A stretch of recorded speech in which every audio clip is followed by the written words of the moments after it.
Eu aumentava histórias. Pois é. Como eu tô querendo me redimir pelos meus pecados, e calma, eu sei que eu entrei na cabine do confessionário errado, eu achei justo gravar esse vídeo pra dizer que eu criava ou aumentava algumas das histórias que eu contava. Eu não sou aquele tipo de mentiroso compulsivo ou algo assim, mas eu já falei bastante bosta na vida. Pra gente começar bem, eu vou contar uma mentira que eu falava quando eu era mais novo, tipo, por volta de 7, 8 anos. Nessa cidade, eu e minha avó, a gente foi numa loja da Quase 2 lá na minha cidade, e eu, por algum motivo, tava na pira de querer andar de skate. E eu vi um desses skates de plástico de 30 contos, e eu falei, compra pra mim. Ela foi lá e comprou. A rua da minha casa, ela era horrível. Ela era uma montanhazinha, fazia umas curvas nas bordas, tipo assim, tá ligado? Era literalmente assim. E tinha duas calçadas assim nas extremidades. Teve uma vez que por algum motivo eu decidi andar de skate na rua da minha casa, que era uma rua horrível. E essa história que eu vou contar, ela é macabra, nível Creepypasta de 2013. Eu tava andando de skate na rua da minha casa, até que eu deslizei pra borda da rua, pra aquele vão. Eu caí de skate. De cabeça, assim, eu bati a minha testa na borda da calçada e sangrou. A minha testa, tipo, essa linha aqui que eu tenho, ela abriu, começou a jorrar sangue, dava pra ver meu crânio, de tão aberto dava, tipo, se você fizesse assim, tá ligado? Se você mexesse, dava pra ver meu crânio, chamando um SAMU, quase morri. Essa linha que eu tenho na testa aconteceu por causa disso. E você quer saber de uma coisa? Essa história nunca aconteceu. A questão da rua ela é verdade, talvez até hoje ela deve estar assim. E eu lembro claramente que essa história que eu contei aconteceu, só que ela nunca aconteceu. Eu sei que foi uma mentira que eu só simplesmente comecei a contar pros outros, pra mim mesmo. E ela nem tem propósito, ela não serve pra, tipo assim, impressionar a guria que eu tava interessado quando eu era mais novo. Não serve pra sair de descolado pros outros, eu só simplesmente inventei uma mentira sem propósito. O que, de novo, foi uma mentira que eu fui contando tantas vezes que ela acabou virando verdade na minha cabeça. E esse vídeo inteiro gira em torno de uma frase do Michael Jackson, que diz que uma mentira contada muitas vezes acaba se tornando verdade. Michael Jackson. A segunda coisa que eu quero falar é que eu falo por aí que as minhas costelas são quebradas. Eu falo isso pro pessoal não ficar encostando nas minhas costelas. Tipo, a gente tá numa roda, alguém, tipo assim, fica tocando. Por algum motivo existe esse tipo de pessoa que gosta de ficar tocando nos outros. Aí eu falo, mano, as costelas são quebradas. Por favor, não encoste nelas, não toque nelas. A carinha dele. Isso dá o efeito contrário de a pessoa ficar ainda mais indagada e querer ficar tipo, sério? E isso dói muito. Tipo, independente se elas são quebradas ou não, eu sinto um desconforto muito grande quando fico encostando nelas, tá ligado? Também é claro que eu nunca cheguei a quebrar as costelas. Eu acho. Um dos motivos que talvez explique essa dor é que eu lutava taekwondo. De novo, lá pros meus 8, 9 anos de idade, eu entrei numa pira de querer lutar alguma luta, tá ligado? Porque eu vi um filme do Karate Kid lá de 2010, do filho do Smith. E aí, eu lembro claramente o contexto. Eu tava na casa da minha avó, provavelmente passou na sessão da tarde esse filme. Eu comecei a sair por aí, dando pirueta, sair do quarto lá que tinha a TV. Aí minha avó falou, tá bom, vou te colocar numa aula. E era muito massa. Foi uma das coisas mais massas que eu já fiz na minha vida. Eu cheguei a chegar Eu cheguei até a faixa azul, era pra eu ter chego na preta há muito tempo, só que eu tive que parar por causa da dor nas costelas. Por falta de dinheiro também na época, até hoje, né? E também por causa de uma pandemia global. Logicamente, você acaba tomando muito chute. A gente usava colete, né? Era um colete lá que tinha pro pessoal, né? Você vai tomar chute na barriga, você não vai tomar de graça. Mas por eu ser faixa elevada, eu tinha pouquíssimas opções de quem lutar lá. E a única pessoa na minha faixa, próxima dela, era um cara chamado Carlos, 2 metros de altura, com o braço equivalente à minha caixa torácica. E eu que já sou um projeto de anoréxico, sofria com esse cara. Outra coisa que eu não lembro se essa história é real ou não, porque eu fui contando ela tantas vezes que eu não sei mais se é mentira ou não, tá ligado? Mas teve uma vez, que esse mesmo cara, o Carlos, ele me deu um chute que eu literalmente voei. Tipo, eu saí do chão, tá ligado? E ela pode ou não ser verdade. Porque a probabilidade dela ser verdade é muito grande. Porque o cara realmente fazia isso comigo, tá ligado? Era incrível, tipo, o tamanha força, potência naquele chute. Meu professor, recentemente, ele começou a dar aula de Taekwondo ITF, que é um dos estilos mais antigos de Taekwondo que tem. E nesse, você não usa colete. Cara, imagina eu tomando um chute desse. Mas no geral, essa dor das costelas deve ser só por uma postura mesmo, tipo agora, por exemplo.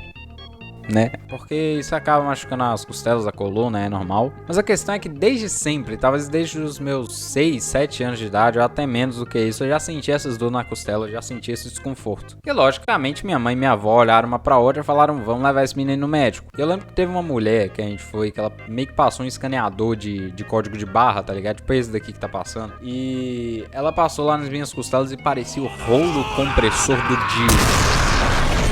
Cara, eu gritava pra essa mulher parar, pra ela tirar aquele peso que tava assim nas minhas costelas e ela simplesmente não parava. E o inacreditável é que os exames não deram em nada. Eu não tenho nenhum problema nas costelas. Eu acho.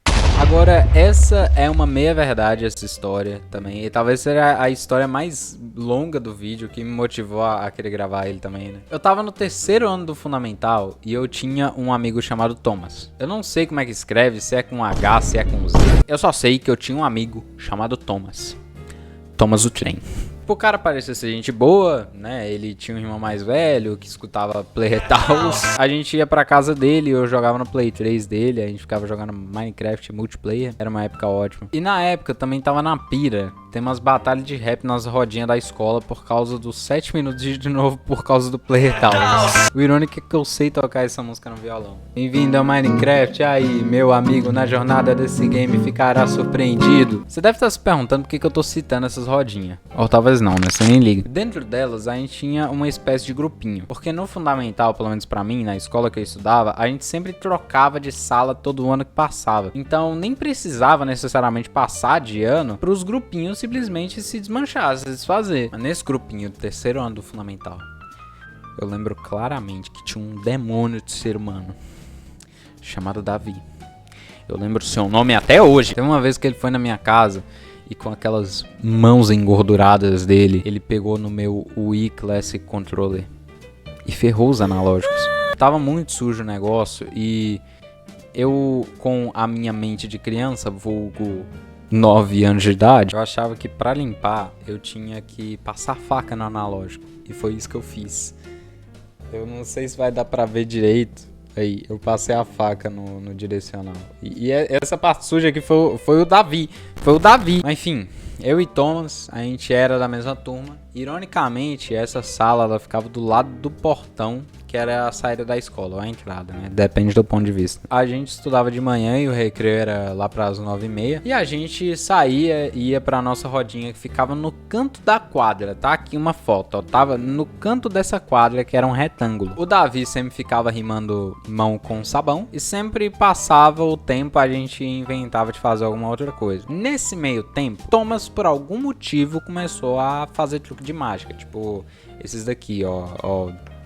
Tirei o dedão, ó, coloquei de novo, que legal. O pessoal todo se reunia, tipo, todo mundo ficava em volta dele e falava, caraca, essa é a coisa mais legal que eu já vi na minha vida. E Thomas me passava esses truques de mágica, né? Como vocês puderam ver, essa demonstração aqui que eu fiz foi a única coisa que eu lembro que ele me mostrou, na verdade. A questão é que eu mostrava como fazer esses truques de mágica para as outras pessoas. E Thomas ficou bravo comigo. Quando ele descobriu que eu tava mostrando para as outras pessoas, ele simplesmente não olhava mais na minha cara. Tipo, na mente de uma criança dá pra você entender porque que ele ficou irritado, mas na minha mente naquela época, eu não tinha esse filtro de que ele ficaria irritado com uma coisa dessa, tá ligado? Em um recreio aleatório depois disso ter acontecido, Thomas e Davi, eles passaram por mim assim, tá ligado? Tipo, eu tava vindo, eles estavam indo, e eles nem olharam para a minha cara, eles nem me cumprimentaram. Naquele recreio, eu fiquei sozinho, entre aspas, porque eu tinha aquele tablet da Multilaser em que eu jogava Angry Birds Transformers e Plants vs Zombies 2. E detalhe que eu fui pra o canto da quadra, né? Que era onde o grupinho meio que se reunia, né?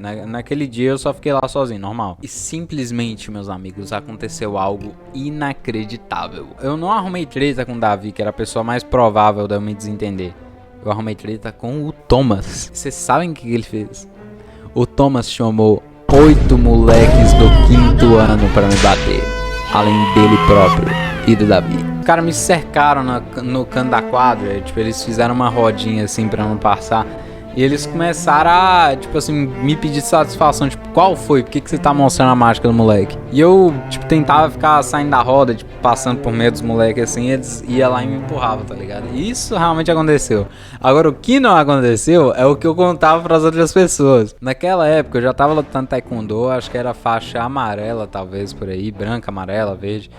E o que eu contava é que eu dei um murro na maçã de um desses moleques e quebrou a maçã do cara. E eu dei um chute nos moleques aleatórios lá e saí. Era isso que eu contava. Eu não lembro também se eu cheguei a fugir pra sala da diretora. Provavelmente eu fiz isso, né? Porque a diretora, pelo que eu me lembro, ela foi lá na nossa sala depois que o recreio acabou. Ela começou a dar um esporro no Thomas, na frente de todo mundo, tipo assim... Você acha isso bonito? Você acha que se seu pai escutasse isso, ele iria ficar feliz, alguma coisa assim? E eu vi o Thomas, dava pra ver no rosto dele aquela raiva Mona Lisa, que é tipo... Tá ligado? A sobrancelha. Não sei se você vai entender. Ele não chegou a olhar pra mim e me jurar de morte no estado de Minas Gerais todo, não. Ele só nunca mais fez nada contra mim. Ele só nunca mais olhou na minha cara, não tentou atentar contra a minha vida, nada. Ironicamente, eu encontrei ele numa igreja. Eu não vou falar qual, porque eu acho que só pelos detalhes já dá pra saber que se ele ver esse vídeo que é ele, tá ligado? Mas... eu encontrei com ele e ele me reconheceu. Eu falei, é Lucas seu nome? Não, é Thomas. Eu, caraca, eu nem lembrava o nome do moleque, eu lembrava da história. E foi uma das coisas mais desconfortáveis que eu já testemunhei na minha vida, foi ter reencontrado com ele de novo. Mas tanto faz, tá ligado? Tipo, o cara hoje em dia, ele parece estar... ele sempre foi gente boa, tá? Ele só não foi gente boa comigo. O triste é que eu nunca mais fui na casa dele jogar Minecraft no Play 3 dele. É triste. Então, onde eu lembro, tem algumas outras coisas, algumas outras histórias que eu contava, aumentava a história, mas eu não vou contar elas pra proteger o resto de integridade que ainda me resta. Eu lembro que uma delas, que talvez seja a única outra que eu me lembro que eu chegava a aumentar a história, essa história, ela me fez ir pra direção, porque o absurdo que eu contava era tão grande que uma menina da minha sala no sexto ano contou pra mãe dela e essa mãe foi até a escola contar pra diretora e essa diretora me levou pra diretoria pra me dar esporro. Na verdade ela não me deu um esporro, ela tentou entender, tá ligado? Porque a história era tão absurda que... vocês entenderam? Mas graças a Deus que hoje pelo menos eu mudei, eu acho. Eu também acho que é isso. Esse foi o vídeo, né? Esse aqui é meu canal. Eu vou tentar lançar alguns outros vídeos. Tchau.